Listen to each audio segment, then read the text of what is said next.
Hello friends, आज हम लोग इस वीडियो में देखेंगे कि हम लोग ज्योमेट्री प्रोग्रेशन के क्वेश्चंस को किस तरह से डील करते हैं। यहाँ पे हम लोग डिफरेंट टाइप के क्वेश्चंस देखेंगे जो सॉल्व करने से आप अपने आप से ऑलमोस्ट सारे ही क्वेश्चन सॉल्व कर लेंगे। हम लोग यहाँ पे वैरायटी ऑफ क्वेश्चंस लेंगे जिससे आपको बहुत ज़्यादा हेल्प मिलेगी दूसरे क्वेश्चंस को सॉल्व करने पे। आपकी अपनी स्कूल बुक या फिर IIT JEE के जो भी बुक्स हैं या फिर जो भी कुछ मटेरियल है आप यूज़ करते हैं उसके क्वेश्चन सॉल्व करने में आपको हेल्प मिलेगी। तो सबसे पहले हम लोग फार्मूले रिवाइज कर लेते हैं कि क्या है ज्योमेट्री प्रोग्रेशन के फार्मूले। जैसे मान लीजिए हम लोग सम ऑफ n टर्म्स की बात करें तो हमारे पास फार्मूला क्या हो जाता है, SN A1 - r⁻n upon 1 - r हो जाता है, जहाँ पे r की वैल्यू 1 नहीं होनी चाहिए, ये होना चाहिए कंडीशन। तो ये formula some of n terms हो जाता है, जहाँ पे a क्या हो जाएगा, a होता है हमारे पास फर्स्ट टर्म, ये हो गया फर्स्ट टर्म, r हो गया कॉमन रेशियो और n क्या हो गया, नंबर ऑफ टर्म्स हो गया, n is number of terms. Sum of, अच्छा हम लोग इसमें nth टर्म की बात करें, Tn क्या हो जाएगा, AR⁻n-1, ये डिस्क्रिप्शन यही रहेगा same to same. Then S infinity की बात करें तो S इन्फिनिटी हो जाता है A/1 - r। यहाँ पे r पे क्या कंडीशन होती है, ये -1 से 1 में होना चाहिए, तभी sum of infinite number of terms का सम वैलिड है। बस ये 3 फार्मूले GP के आपको याद होने चाहिए, इसकी बेसिस पे हम लोग क्वेश्चंस को ईजिली सॉल्व कर सकते हैं। तो चलिए क्वेश्चंस देखते हैं।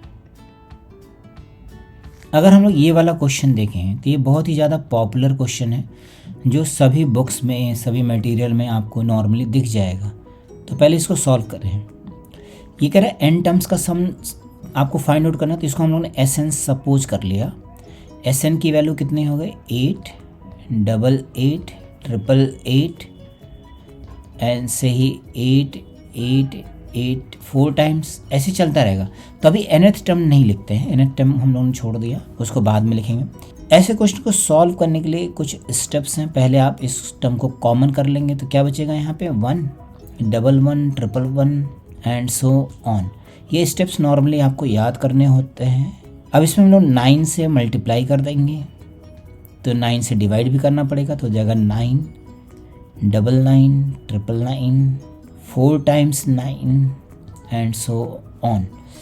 अब हम क्या करेंगे, इस 9 को कन्वर्ट कर लेंगे, इसको लिखेंगे 10 - 1, फिर लिख देंगे 10 स्क्वायर -1। 10 स्क्वायर कितना हो गया, 100, फिर ये हो जाएगा 10 क्यूब -1, 1000 -1, फिर 10 टू द पावर 4 -1। अब आप इस तरह से nth टर्म लिख सकते हैं। देखिए फर्स्ट टर्म में यहाँ पे 1 था, यहाँ पे पावर 1 है, यहाँ पे पावर 2 है, यहाँ पे पावर 3 है, तो जो nth टर्म होगा उसमें पावर कितनी हो जाएगी, n हो जाएगी। ये हम लोग सिमिलैरिटी से लिख सकते हैं। देन सम फाइंड आउट करने, देखिए ये -1 कितनी बार आ रहा है, n टाइम्स आ रहा है, तो इसका सम कितना हो गया, 1 को n टाइम्स ऐड करते हैं तो कितना हो जाता है, n हो जाता है। और एक सीरीज़ हमारे पास ये बन गई। ये कहाँ तक लिखना है आपको, n टर्म्स तक, और 1 को ऐड कर दिया n टाइम्स तो कितना बन गया, n हो गया। बिल्कुल वैसे ही जैसे आप 1 3 टाइम्स ऐड करते हैं तो सम 3 हो जाता है, 5 टाइम्स ऐड करते हैं तो सम 5 हो जाता है। सेम यहाँ पे n टाइम्स ऐड किया तो सम n हो गया। अब यहाँ पे GP का फॉर्मूला लगा दें।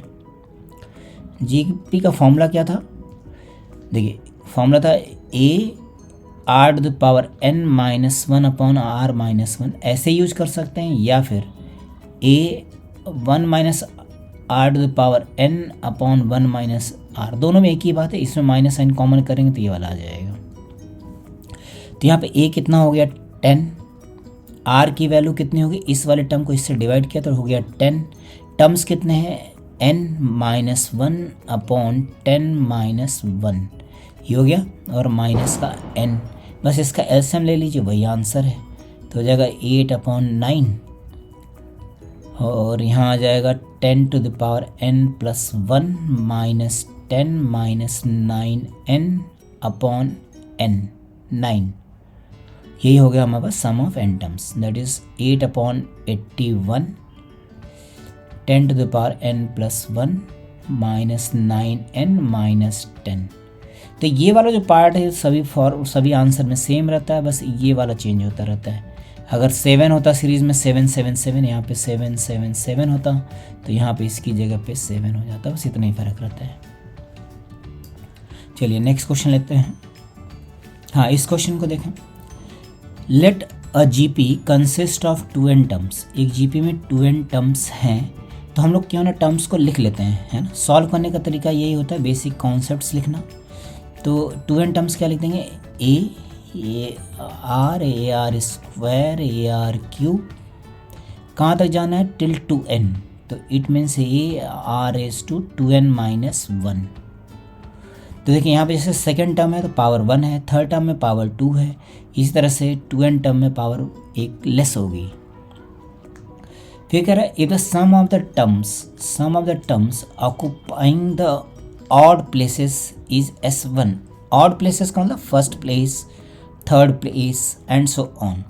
तो S1 किसके इक्वल हो गया, a r square a r raise to 4, तो जिसमें पावर इवन जा रही है ना, ए आर रेज़ टू 2n-2 तक, ये हो गया S1।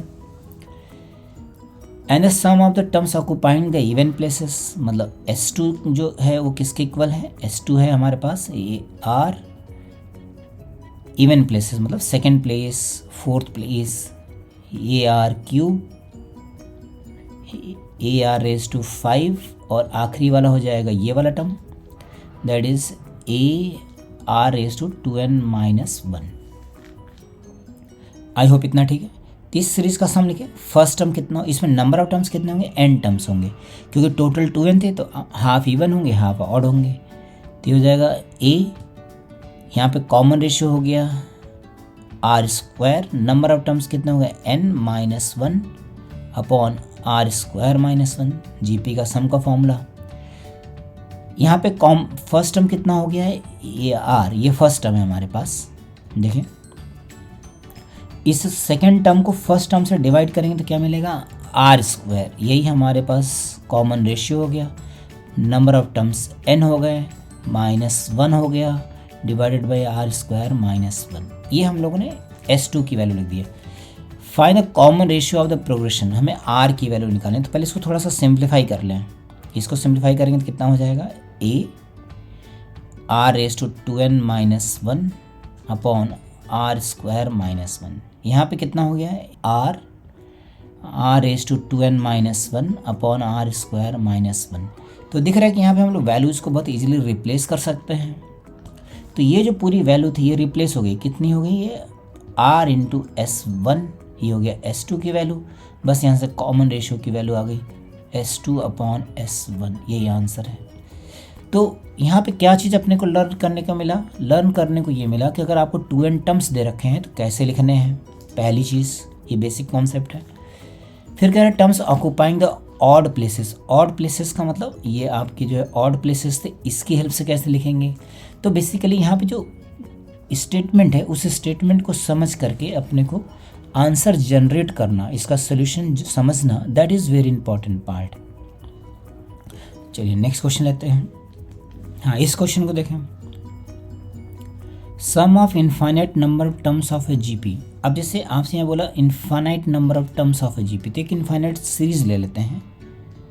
एक हम लोगों ने इनफाइनाइट सीरीज ले लिया है, ए आर स्क्वायर से लेकर के इन्फिनिटी, इसका सम कितना दे रखा है, 4। पहले आप ऐसे लिख लीजिए, ठीक है, ये डेटा लिख लिया हमने। फिर सम ऑफ दियर क्यूब्स का मतलब हर एक टर्म का क्यूब है ना, हर एक टर्म का क्यूब कर दिया हम लोगों ने, कितना हो गया, a cube a r whole cube a r square whole cube, कहाँ तक, इन्फिनिटी तक। इसका सम कितना दे रखा है, इधर रखा 192, ये हम लोगों ने लिख लिया। देन अब इस सीरीज़ का सम लिखिए। इनफाइनाइट जीपी का सम का फॉर्मूला क्या होता है, ये होता है a upon 1 minus r, common ratio, ये हम लोगों ने अप्लाई कर दिया है, ठीक है। तो यहाँ पे ये तो फर्स्ट टर्म हो गया, कॉमन रेशियो इसका कितना हो गया, आर हो गया, ये हो गया हमारे पास इसका सम। इसका सम लिखें, फर्स्ट टर्म हो गया ए क्यूब, कॉमन रेशियो कैसे निकालेंगे, सेकेंड टर्म को फर्स्ट टर्म से डिवाइड कर दिया तो ये हो गया हमारे पास ये वैल्यू, ये कितना है 192। बस अब आपको इसको सॉल्व करना है। इसको सॉल्व करने के लिए हम लोग क्या कर देंगे, इसका क्यूब कर देंगे। कैलकुलेशन यहाँ पे इम्पॉर्टेंट है, तो हो जाएगा a cube 1 minus r whole cube is equals to 64। अभी हम लोग यहाँ से इसको डिवाइड कर दें या ए क्यूब की वैल्यू यहाँ पे रख दें, इन दोनों से ए क्यूब को आपस में इक्वेट कर दिया तो यहाँ आ जाएगा 64 1 minus r whole cube is equals to 192 1 minus r 1 plus r square, a cube minus b cube का फॉर्मूला।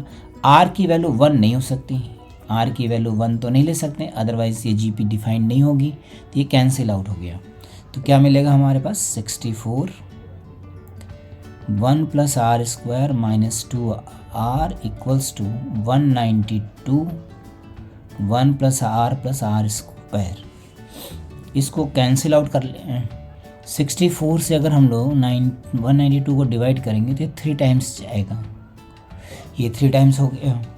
इसको सिंप्लीफाई कर लें तो यह आ जाएगा हमारे पास 2r स्क्वायर, यहाँ पे r स्क्वायर है, यहाँ पे 3r स्क्वायर है, यहाँ पे 3r है और ये वाला 2r ऐड होकर के क्या बन जाएगा 5r, यहाँ पे 3 है यहाँ पे 2 है तो बन जाएगा प्लस का 2 इक्वल्स टू 0, ये मिलेगा। इस क्वाड्रेटिक को सॉल्व कर लिया तो हो जाएगा 2r minus 1 and r minus 2। Multiply करके चेक कर लेते हैं, नहीं ये रॉन्ग लिखा हुआ है, यहाँ प्लस होना चाहिए, अभी सही है। तो r की हमारे पास 2 वैल्यूज़ आ गई, एक तो आ गया -½ और दूसरी हो गई r की वैल्यू -2। तो क्या ये वैल्यू ले सकते हैं, नहीं ले सकते हैं। क्यों नहीं ले सकते हैं, since r belongs to -1 to 1। ऐसा क्यों होता है, ये इनफाइनाइट जीपी के लिए होता है। देन अब ये जो कॉमन रेशियो है अपने को सिर्फ एक सिंगल वैल्यू मिलेगी, कॉमन रेशियो मिल गया आपको, तो यहाँ से आप क्या निकाल लेंगे फर्स्ट टर्म, यहाँ से a की वैल्यू कितनी होगी 4 इंटू इसमें हाफ ऐड कर दिया तो 3/2 हो गया, तो वैल्यू हो गई 6। तो सीरीज क्या मिल जाएगी ए आर स्क्वायर टिल इन्फिनिटी, तो a की वैल्यू हो गई 6, ए आर की वैल्यू हो गई -3, ए आर स्क्वायर की वैल्यू हो जाएगी 3/2 एंड सो ऑन। यही आंसर है हमारे पास। चलिए नेक्स्ट क्वेश्चन देखें। सपोज कीजिए हमें ये सॉल्व करना है, ये जो सिंबल होता है let this be an A P, ये सीक्वेंस को रिप्रेजेंट करने का सिंबल होता है। ऐसे रिप्रेजेंट कर देते हैं या फिर ऐसे भी रिप्रेजेंट कर देते हैं। Let this be an A P where A1 1 है, Bn इज़ द जीपी, ये सीक्वेंस है जो जीपी में है, जहाँ पे फर्स्ट टर्म 2 है। तो if the common ratio of the GP is half of the common difference of the AP, तो हम लोग पहले क्या करेंगे, इसको अप्रोच करने के लिए ऐसा स्टेटमेंट पढ़ते जाएंगे और उसके हिसाब से इसको लिखते जाएंगे। पहली बात आप लिख देंगे एपी, है ना, n टर्म्स का एपी है, तो इसको लिखे हमने a plus D a plus 2d से लेकर के a plus n-1 into D, ये हम लोगों ने एपी लिख दिया। जीपी लिखना है तो जीपी लिख देते हैं b r square b r cube से लेकर के B are raise to n-1 तक, ये जीपी लिख दिया। अब आप क्या करेंगे, जैसे यहाँ पे क्या क्या दे रखा है, देखिए A1 की वैल्यू तो 1 A है जो 1 है, यहाँ पे B1 की वैल्यू B है जो 2 है, फिर कह रहा है common ratio of the GP is half of the common difference, मतलब जो R की वैल्यू है वो D/2 है, ये लिख दिया। Then find the minimum value of this expression. अब ये जो एक्सप्रेशन है इसकी वैल्यू का मतलब हमें A4 का मतलब इसका फोर्थ टर्म यहाँ पे आएगा A4 की वैल्यू कितनी हो जाएगी A प्लस 3D। तो हम लोग क्या करें, ये जो एक्सप्रेशन है इसकी वैल्यू लिख लेते हैं, तो कितना आ जाएगा A4 की वैल्यू आ जाएगी A प्लस 3D, B1 की वैल्यू कितनी है B है, A3 की वैल्यू कितनी है A प्लस 2D है, और यहाँ B2 की वैल्यू कितनी है BR है, फिर ट्वाइस ऑफ A1 का मतलब A, B3 का मतलब BR स्क्वायर। जो जो वैल्यूज़ हमें पता है वो यहाँ पे डाल देते हैं और हम लोग यहाँ से d की वैल्यू लिख देंगे 2r। तो a की वैल्यू तो 1 थी, d की वैल्यू हो गई 6r और b की वैल्यू कितनी थी 2। फिर यहाँ पे a की वैल्यू 1, d की जगह 2r लिखेंगे तो जाएगा 4r और b की जगह लिख देंगे हम लोग 2 और r को r ही रहने देंगे। यहाँ पे लिखेंगे 2 × 1 × 2 × r²। ये हमारे पास एक क्वाड्रेटिक बन गई। थोड़ा सिंप्लीफाई करके लिख दें तो जाएगा 2 + 12r + 2r + 8r² + 4r²। तो फाइनली कन्वर्ट हो गया हमारे पास 12r² + 14r + 2। इसकी हमें क्या चाहिए, मिनिमम वैल्यू निकालनी है। इसकी मिनिमम वैल्यू निकालने के दो मेथड हैं। या इसको मान लिया मैंने कि कोई y है, तो एक तो तरीका होता है आप dy/dr फाइंड आउट कर लीजिए, इससे भी निकाल सकते हैं। और दूसरा जो होता है इस पे क्या हो जाएगा, इसको आपने निकाल करके 0 पुट कर दिया तो r की वैल्यू मिल गई। कितना आ जाएगा 24r - 14 = 0 मीन्स r की वैल्यू मिल गई 7/12। ये वैल्यू यहाँ पे डाल देंगे वही आंसर हो जाएगा। तो y मिनिमम कितना हो जाएगा, y मिनिमम की वैल्यू हो जाएगी, ये हो जाएगा 12, यहाँ पे प्लस में आएगा माइनस साइन हो गया, 12 7/12 होल स्क्वायर -14 × 7/12 + 2। एक तो ये तरीका हुआ। दूसरा जो तरीका हुआ वो ये हो गया कि इसकी जो y मिनिमम होगा, ये और के साथ लिख लेते हैं, ये डायरेक्टली क्वाड्रेटिक है, अपर पैराबोला -d/4a हो गई इसकी वैल्यू। ये हम लोगों ने क्वाड्रेटिक में पढ़ रखा है, तो आप चाहें तो वहाँ से वीडियो देख सकते हैं। अच्छा है, इन्फॉर्मेटिव वीडियो है। आप जब भी वीडियो देखें तो उसको सीक्वेंस में देखें 1 बाय 1 करके, और साथ साथ में आप अपनी स्कूल बुक या फिर IIT की बुक सॉल्व करते रहें। तो d क्या हो जाता है, b² - 4 × a × c / 4 × a। बस यही आंसर है। तो हम लोग क्या करें, इसको 4 से डिवाइड कर दें तो आ जाएगा 49